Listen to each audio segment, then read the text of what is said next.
Hello, everyone. Today, Sylvia Chierchia of Beautiful Money and myself, Ricci-Jane Adams of Lightworker Institute, are going to have a chat with you about all things to do with money and specifically fear around money and how even in, really successful businesses with really powerful women, this one thing that we all need can actually be our undoing. And so Sylvia and I want to kind of talk about our shared experience of overcoming the fear that we have around money. And I've just completed the 8-week training with Sylvia, the financial and business mentoring program, which completely freaking changed my life. Like, seriously, I just feel so empowered, and I really want to do everything I can to make sure the whole world knows who Sylvia is, because I got down and dirty with my money, and it really has liberated me. So I want to talk to you, Sylvia, today really about, well, first of all, what is it about money that brings up so much fear?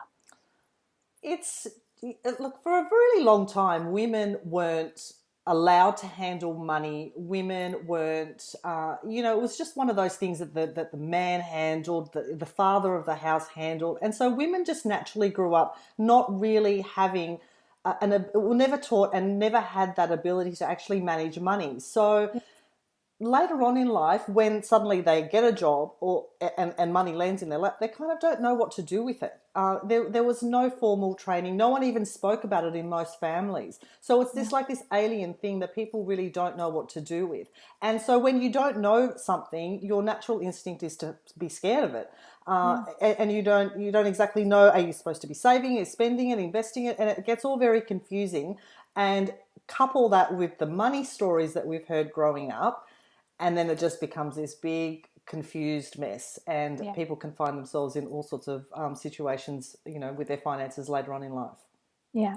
Yeah, absolutely. And, just very much specifically to women, but even sort of across our entire society, we're never sort of equipped. Like, why aren't we taught how money works at high school? Like, why isn't that a core subject for everybody? Because most people end up either working, for someone else and they don't have to think about it, or do come to work for themselves. And we know the rates of small businesses closing in the first 2 years are huge because the science of money isn't taught to us. So I feel like, women absolutely have been disempowered, but as a whole society, we're pretty screwed when it comes to taking our power. Yeah. And I know for myself that clearing out those stories has been essential to really coming home or making friends with money. Mm-hmm. And when you're working with your clients, what's the starting point for sort of moving money out of this fearful shadow relationship and bringing it into a heart-based relationship?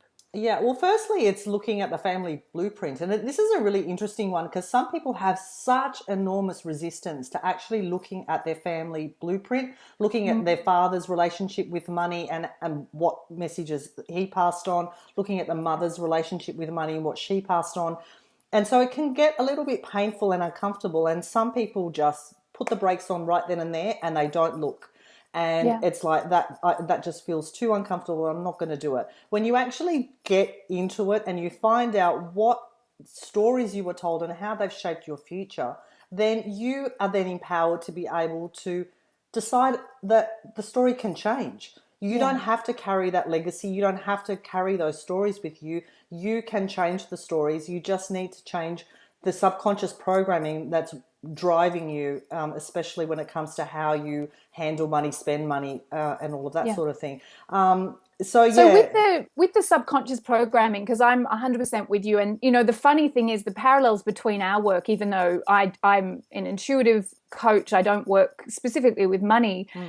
It is all about subconscious beliefs. Yeah, absolutely. It doesn't matter what the issue is, but what's a sort of strategy or technique that people could, or women specifically we're talking to right now, could try, like even right now, that to implement the kind of unlocking or breaking down of the subconscious belief? Well, first you have to find out what the belief is.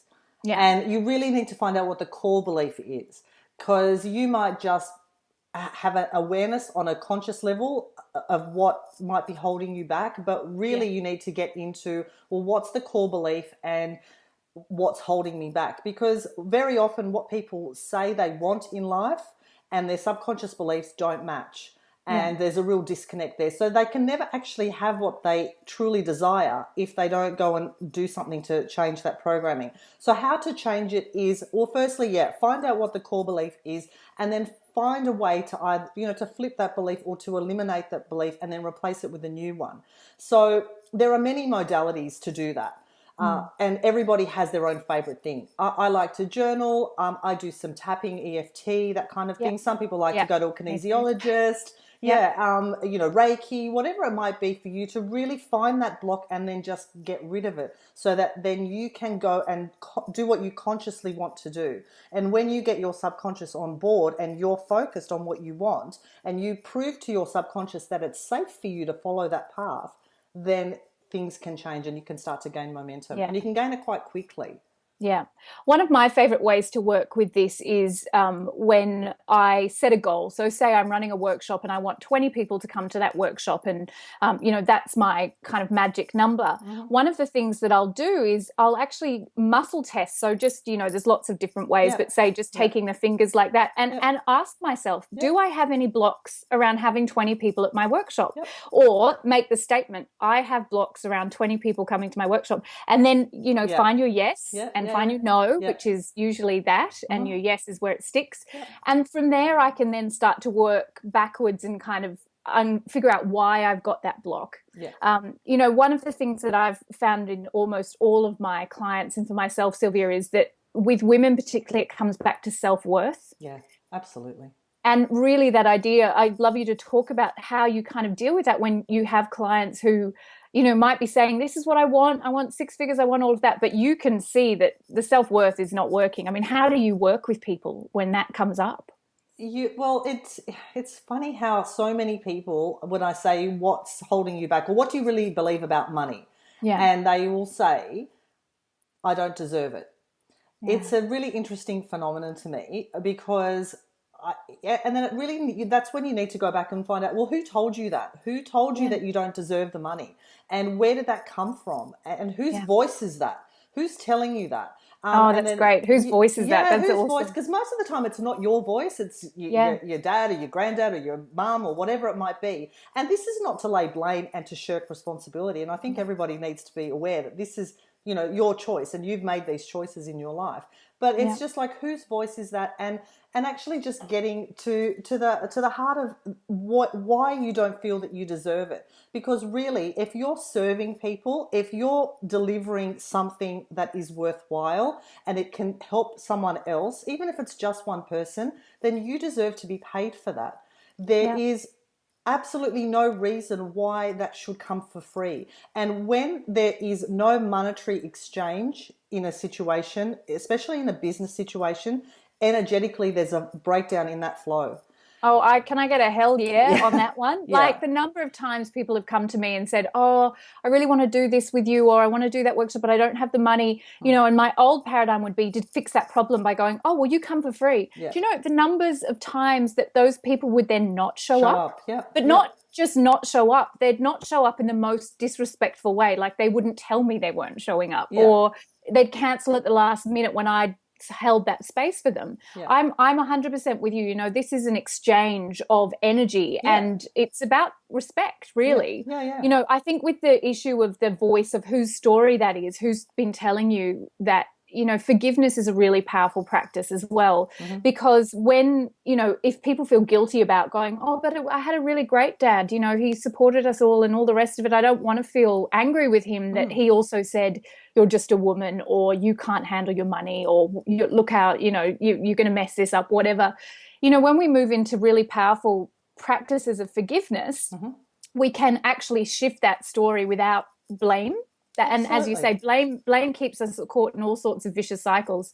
And for me, one of the best ways to practice forgiveness is to make a gratitude list. So if it is your dad who's given you that negative self-belief, make a list of what you're really, really grateful for about him and what he did do for you. Even if he was an asshole, excuse my language, you're going to find that in that space you can forgive because you've got all this gratitude, you've got all this love, and then you go, hey, I really forgive you for that programming, and now I can change it. Absolutely. When we try to pretend it never happened, can't change anything. True.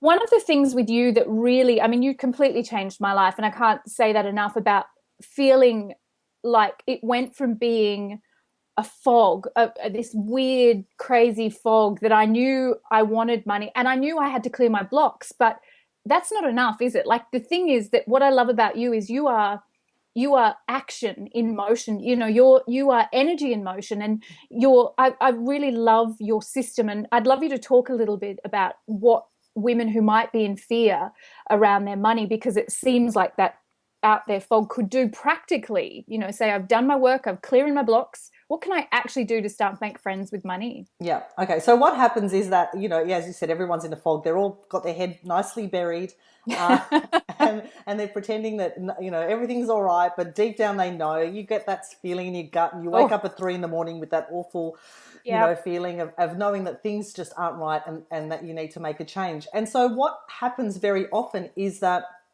people will go and do some mindset work. yeah, So then they'll figure out what's going on, and they'll unbury their head and they'll have a little peek around, and then they'll clear some blocks, and they'll work out their family history and all of that, and then they go, well, now what? And very often it just seems to stop there, yeah, but it can't.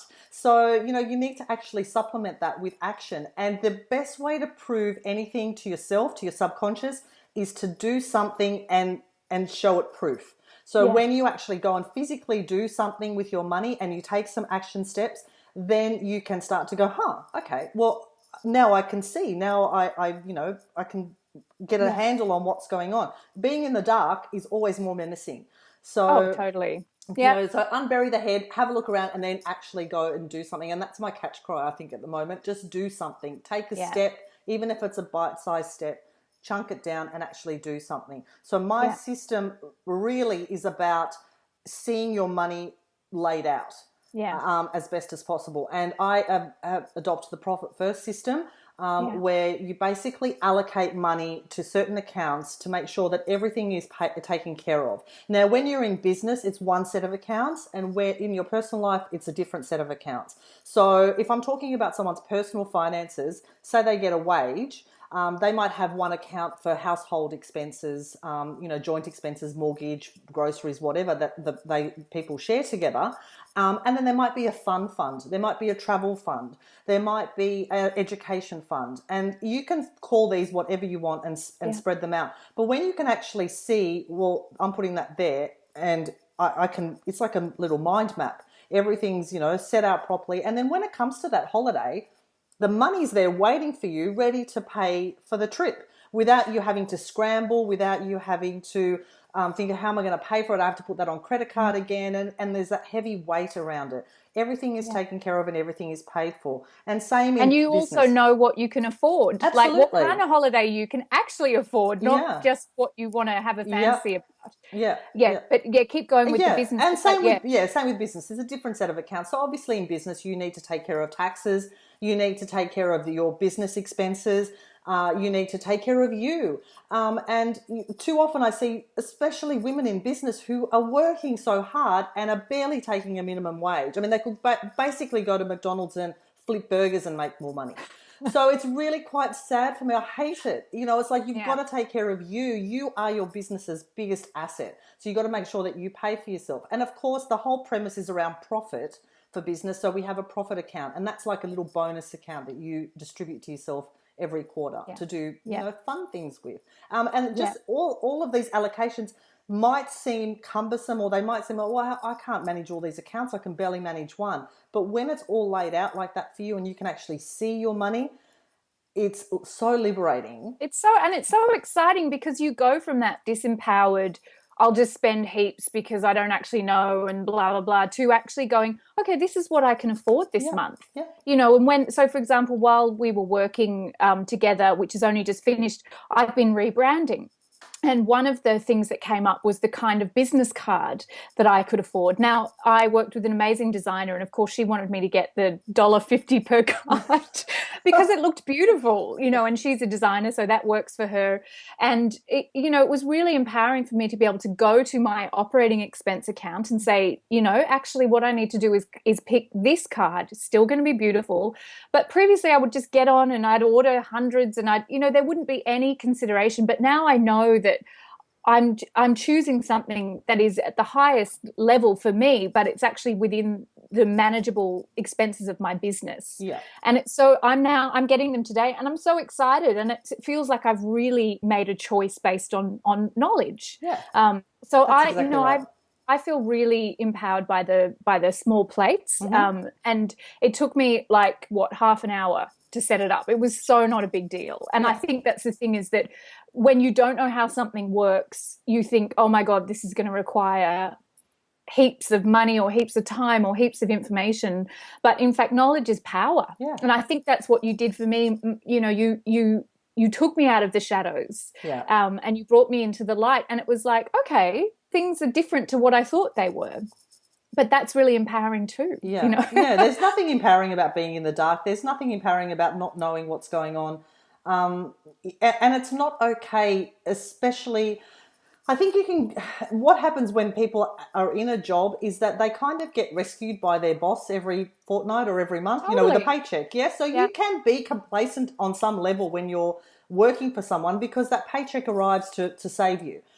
When you're in business, it's a whole other thing. No one's rescuing you from anything.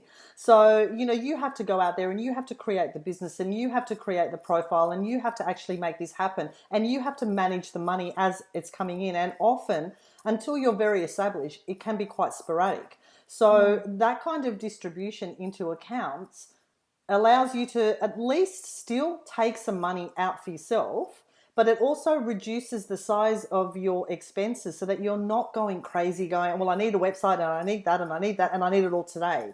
You can have Yeah. everything you want, but you just need to have it when you can have it.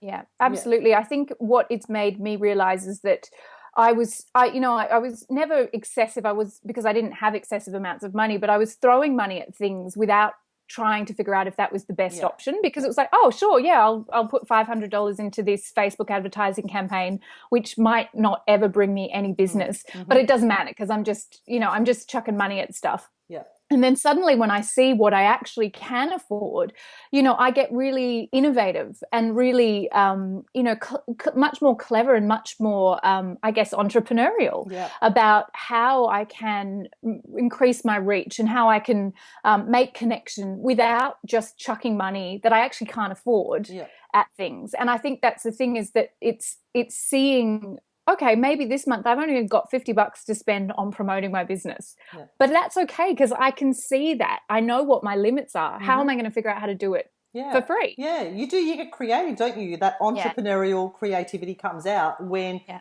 there's not a giant, fund account, ready to be spent. Yeah. When the account gets smaller, you get more crafty and you get more creative, and that's what being an entrepreneur, is all about. And the interesting thing for me is that, people talk about manifesting a lot, and I love manifesting, but I think you have to be pretty specific when you're manifesting, and that's coming up. I talk about this a lot in my coaching as well, is what's the purpose for the money that you want. So if you want to do something, say you wanted to create a new website and it's going to cost you $2,000 and you don't have that, so that $2,000 becomes the purpose for your money. So it's Yeah. like, well, what can I do? What can I create to bring in that money? Who do I need to speak to? Who do I need to get in front of? What do I need to do? And you get creative, and then you co-create with the universe to bring in the money that you need. You're not Uh-huh. waiting for it to fall into your lap, and you're not Yeah. spending money that you don't have, and you're not putting it on credit. And and Yeah. that's how you get into that cycle of creating what you really want and manifesting with the universe. Yeah. I love it. Instead of being that big amorphous massive, I just want money, Yeah, like yeah, just bring me yeah, money. yeah, You yeah. actually are, yeah, because I mean, for me, manifesting and the law of attraction, it can all just be this kind of band-aid for positive, yeah, pom-pom shaking, not, and it doesn't No, actually bring anything no, to you, because you're not actually connected to the, manifesting for me is about taking inspired action. So when absolutely. I set my intention, and then I take action that I feel I'm guided to take. It's not about sitting back and going, okay, I've Yeah, set my intention, I've cleared my blocks, now just bring it to me. yeah, I actually need to keep working. But if I, like you say, if I haven't got specific goals around what I'm actually wanting to achieve in my business, then I'm just it's too big, it's too amorphous. And I think everything, like taking that profit first model of small plates to every aspect of your business, is a way of once again overcoming the fear or the shadows. And the other thing that you taught me, which I mean is probably not rocket science, but for me it was a game changer. And I say not rocket science for you because money is natural for you. For me, it's not, it's not a natural thing. It is now, totally. Is working back from, I want this much money. Okay, so what are you going to have to do to get that based on what you currently offer and what you currently charge for those services? Let's work back. What do you need to do each month to bring that in? It was like, oh yeah, like if I want to earn $1 million a year, I don't have enough product. Like, like it's actually very empowering to go, what am I capable of earning? Exactly. Based on who I am, what I can do right now. And I think you really changed my mindset around that, because I looked at my life holistically and I went, I have small children and a home and a husband, and I love all of those things. And I actually don't want to work 24 hours a day, even though I kind of do because I love it so much. I actually want balance. So I'm going to cap my readings at 6 per week. So, and work out what I can earn based on 6 readings per week. And okay, so it's not 6 figures, but it means that I get to see my family. Absolutely. So you did that. You kind of took me out of the idea that kind of it's French Riviera skiing, jet skiing. Like, do I actually give a shit about any of that? Or do I actually want balance? What do you really want? What do I really want? It's so important. And I think we're conditioned to think that we want stuff that we don't really want. And people's vision boards are plastered with all sorts of, cars and homes and yachts and, and it's like, is that, if that's what you want, then absolutely go for that. That's your vision. But if it's not, then what is it you really want? And most people really just want to create a feeling. They just want flexibility. They want freedom. They want choices. They want calm, they want peace, they want connection. All of these sort of things are more important to a lot of people, and the money helps facilitate some of those things, especially when it comes to freedom and choice. So what is it that you really want to create, and get really specific? And too often I will speak to someone who will say, I want to create 10,000 a month in my business, and they can't answer why they want that. And B, they're selling a $50 product. And it's like, well, that math doesn't add up. You're not going to reach that goal with that. So what is it that you need to actually put together to reach? If that's your actual goal, you need to get a totally different business model, a totally different plan. So there's just different ways to really approach it. But the main thing is, what do you want? And, from your very soul, what would really make you happy, and go from there. Yeah, and I love what you were saying as well about, it doesn't have to happen all at once. I think that's incredibly empowering. In my kind of big vision of my life, there is this idea of going around the world and getting to talk on stages all over the world. And when I think about that now, what would that mean for me? That would mean disrupting my family, uprooting my life, being away from them a lot. I always talk to people who get to travel for work and go, oh, that must be so glamorous and exciting. And, most of them go, it's just exhausting. I actually would love to be at home more often. So, it is that, yes, maybe my plan for my life and my business is a 20-year plan. And if I bring it back to this year or this next 3 years or this next 5 years, what is it that actually is going to bring me, as you say, the feeling? The other thing I love about what you gave me was that idea of freedom comes from systems. Now, that is so groundbreaking as well. Like, and actually to be free with my money, to know what I can afford to spend and feel good about it when I do spend it, not burdened by it. I have to have a system in place. I have to have multiple systems in place.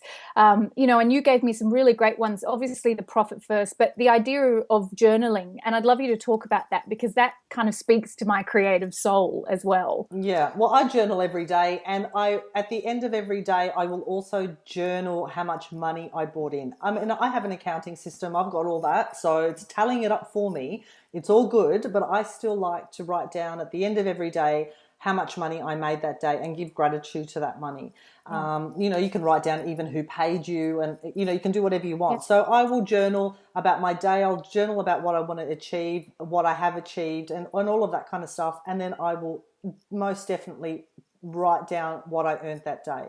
And I think by being very mindful of your money and, you know, becoming friends and having a better relationship with your money just gives it that better, you know, that opportunity to come to you, because so many people will say, oh, you know, bloody money, and I hate, you know, I can't believe it, and it's not working, you know, and this really negative, disrespectful attitude to money. And so then it's like, well, would you be friends with someone who treated you like that? Probably not, you know. So just get really, you know, have that relationship where it's like, thank you, money, you're allowing me to do what I want in my life. You're allowing me to pay my bills, to feed my children, to educate myself, to run my business, to have a holiday, whatever it might be. So be appreciative for it instead of repelling it and being so angry and negative about it. Yeah, I love that. And I love that idea of journaling. So, you know, there'll be days, you know, in my business where if I was doing that, where I wouldn't be writing down an amount because no money came in that day. But being, you know, being fully aware and present of that as well. And that either then inspires me to take action. And I might say to the universe, okay, show me what is next. Or I might, you know, I might go, okay, well, that makes sense because my money comes in a different way, the pattern of, but it's all knowledge and information. So rather than, you know, the other thing that I find really difficult a lot about this kind of just trying to maintain a positive mindset all the time, it's actually resistance in some way. It's actually stopping the natural flow of what is coming towards you, so that instead of being all like, you know, that pom-pom shaking, you know, actually I can go, this isn't working. What am I going to do to change that?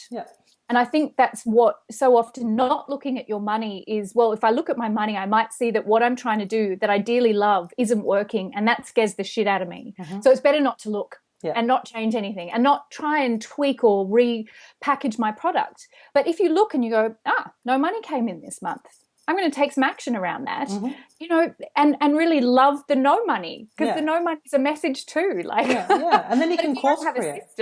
You can course correct then, and all of the successful entrepreneurs in life have done things that haven't worked. But unless you have the knowledge behind it and you're tracking it and you're watching it, how can you course correct? How can you know then what step to take? So you're absolutely right. I read something that you wrote recently about the I don't know, like what's going on, you know. I hate those words. All year last year, my husband, who was very awesome and supportive, he would say to me, hey, you know, what's happening with your income coming into your business? Do you think you'll be able to take an income at some point? And I'd be like, I don't know. And I felt so belittled by that. But it wasn't him belittling me. It was my own shame that I didn't know, and I didn't know how to know. And I guess that's what I got so powerfully from you, is that, you know, not only do I have my worthiness in place now to receive, now I know. Now I can say, you know, this month, this much is going to come into our offset account, or like I actually know, and I'm not afraid anymore. And now I feel like I'm kind of unstoppable, because, you know, when you know, you go, well, the only way is up, really.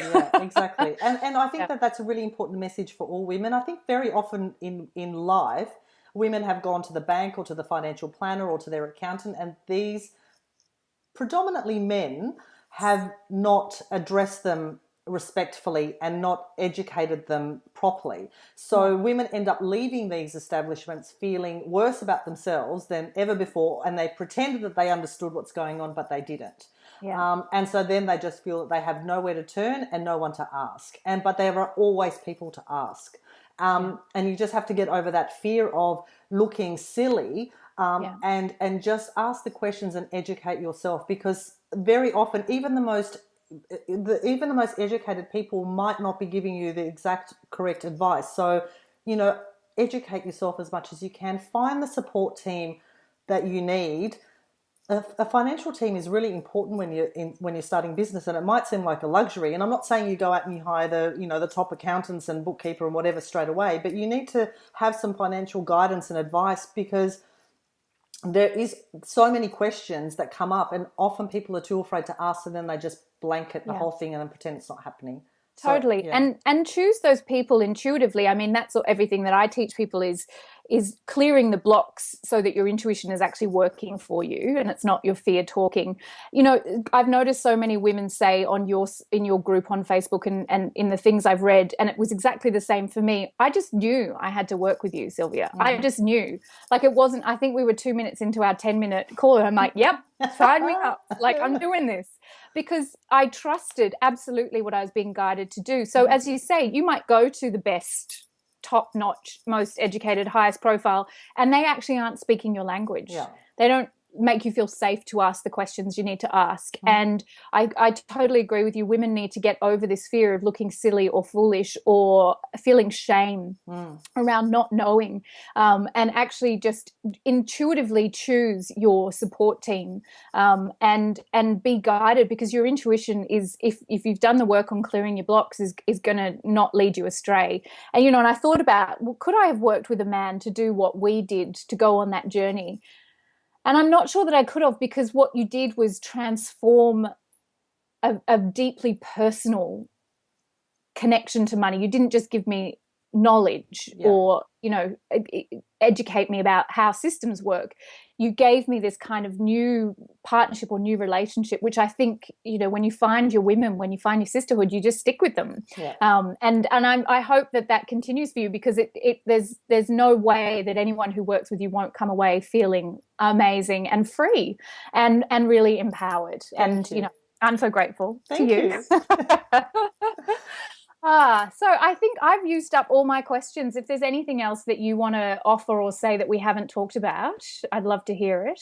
If people want to find out more about me, they can come to beautifulmoney.com.au. That's my website. I also run a Facebook group called Beautiful Money, and that's for predominantly for women in business, but basically any woman who really wants to empower themselves and educate themselves on their money. In that group, there's so many women in business and, other money women as well. So there's other money coaches, there's other bookkeepers.